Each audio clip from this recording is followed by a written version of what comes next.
سن 57 میں شکست ہوئی. مورخین لکھتے ہیں روح روشن مستقبل کتاب ہے. ان کتابوں کو آج بھی پرانی لائبریریوں کے اندر دیکھا جا سکتا ہے. سن 1857 کے اندر دلی میں صرف علماء 33,000 علماء کو شہید کیا گیا ہے. یہ آپ کی تاریخ ہے, دنیا جانتی بھی نہیں ہے. جب یہاں بھی ناکامی ہوئی تو اس کے بعد دارالعلوم دیوبند کو قائم کیا گیا.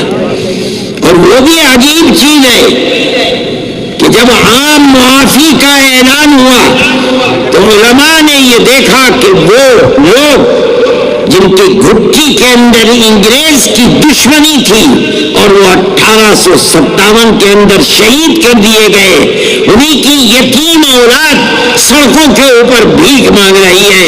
مرنے والا مر گیا, بیوہ ماں اپنے ناموس کی حفاظت کرتے ہوئے گھر کے اندر بیٹھی ہوئی ہے اور اولاد کے پاس کھانے کو نہیں ہے, وہ بھیک مانگ رہے ہیں.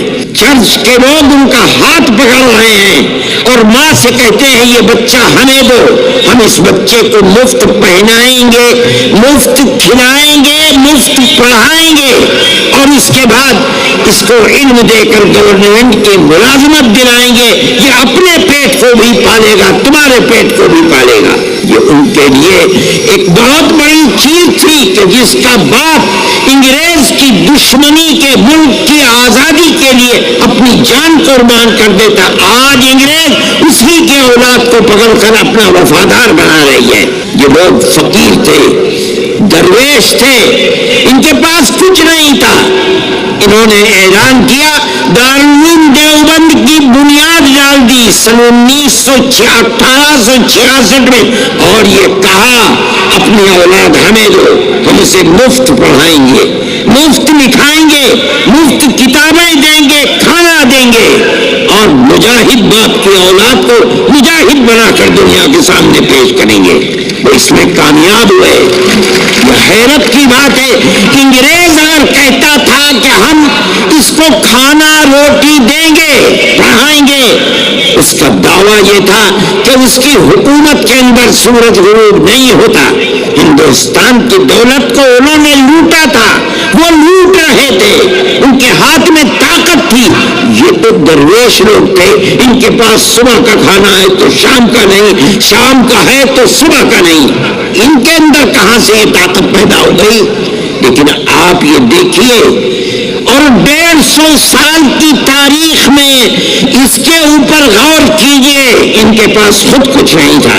انہوں نے مسلمان قوم کو تیار کیا اور کہا کہ ان مدرسوں کی حفاظت کرو, مجاہدین کے ان بچوں کے لیے چندہ جمع کرو, مجاہد کے اولاد کو ملک کے آزادی کے لیے جہاد کرنے والا بناؤ.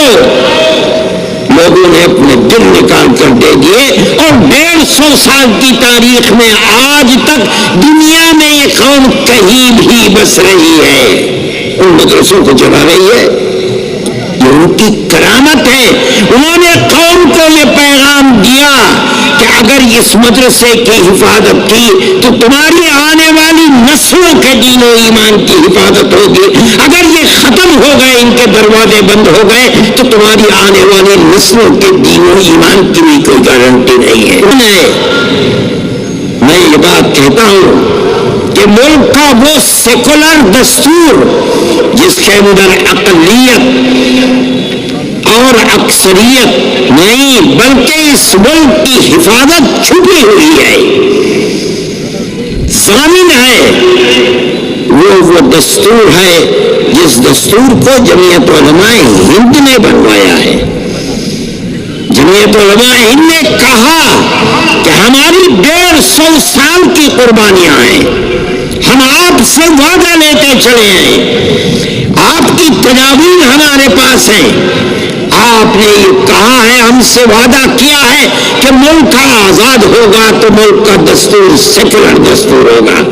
وہ تجاویز موجود ہیں کہ مسلمانوں کی مسجدیں محفوظ رہیں گی, قبرستان محفوظ رہیں گے, مسلمانوں کے تہذیب و تمدن نہ وہ ایک لسٹ ہے، میں تو یاد نہیں رہا ہے، میں وہ لے کر کے آتا، میرے تو بیگ میں رکھی ہوئی ہے. آپ نے ہم سے وعدے کیے ہیں، ان وعدوں کو پورا کیجیے. اگر ملک کی تقسیم کے اوپر دستخط کیے ہیں، آپ مجرم ہیں، آپ نے دستخط کیے، ہم نے دستخط نہیں کیے. ہماری ٹوپیاں اچھالی گئی، ہماری پگڑیوں کو زمین سے روندا گیا، ہم کبھی پیچھے نہیں ہٹے. جمعیت علماء کا وزن تھا، یہ 150 سالہ تاریخ تھی. وہ لوگ تاریخ کے جاننے والے تھے، وہ سمجھتے تھے کیا بات ہے. جمعیت علماء کے سامنے انہوں نے گھٹنے ٹیکے اور ملک کو سیکولر دستور ملا.